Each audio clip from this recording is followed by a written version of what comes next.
नमस्कार. कळमनुरीकरांच्या वतीनं एक अनोखा आणि आगळा-वेगळा आणि आदर्शदायी अशा प्रकारचा उपक्रम कळमनुरी नगरीतील धोबेघाट स्मशानभूमीमध्ये या ठिकाणी राबवण्यात येत आहे. अनेक गावच्या स्मशानभूमी ह्या खरं म्हणजे स्मशानभूमी नसून त्या बगीचा झालेल्या आहेत. त्या ठिकाणचं वृक्षारोपण, त्या ठिकाणचा बगीचा, त्या ठिकाणी लहान मुलं, वयोवृद्ध मंडळी सगळी त्या ठिकाणी जाऊन त्या बगीचाचा आनंद घेत असतात.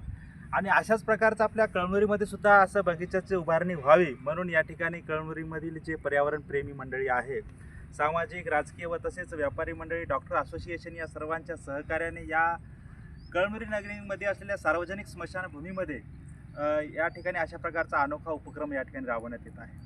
तब्बल 100 वृक्षांची लागवड करून, ती वृक्ष लागवड करूनच नव्हे तर त्याचं संगोपन करून, जेणेकरून उन्हाळ्यामध्ये किंवा इतर वेळेला ज्यावेळेला या स्मशानभूमीमध्ये अनेक नागरिकांची रेलचेल असते, त्यावेळेला त्या सर्वांना चांगली सावली मिळावी आणि त्याचबरोबर स्मशानभूमीमध्ये आलेलो आहोत अशा प्रकारचा भास न होता एका कळमनुरीच्या बगीच्यामध्ये आलेलो आहोत अशा प्रकारचा भास झाला पाहिजे, म्हणून अशा प्रकारचा अनोखा उपक्रम या ठिकाणी राबवण्यात येत आहे.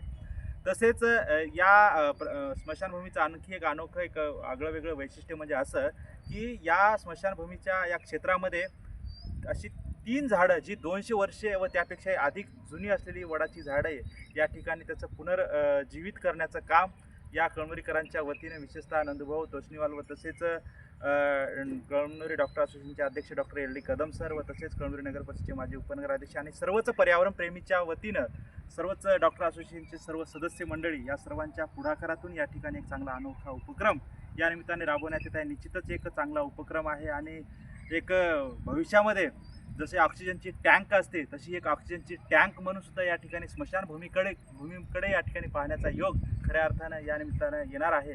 आणि म्हणून 100 झाडं म्हणजे फार मोठी या ठिकाणी, कारण नुकतेच झालेल्या राष्ट्रीय महामार्गाच्या बांधणीमुळे बरेचसे वृक्षतोड झालेली आहे, ती भरून काढण्याचं काम कळमनुरीकर मोठ्या कसोशीनं तन मन धन या सर्वच गोष्टी या ठिकाणी अर्पण करून त्या ठिकाणी चांगलं काम करीत आहेत. या कार्याला सर्व कळमनुरीकर आणि पंचक्रोशीतील सर्व नागरिकांच्या वतीनं मनापासून खूप खूप शुभेच्छा. धन्यवाद. जय हिंद, जय महाराष्ट्र.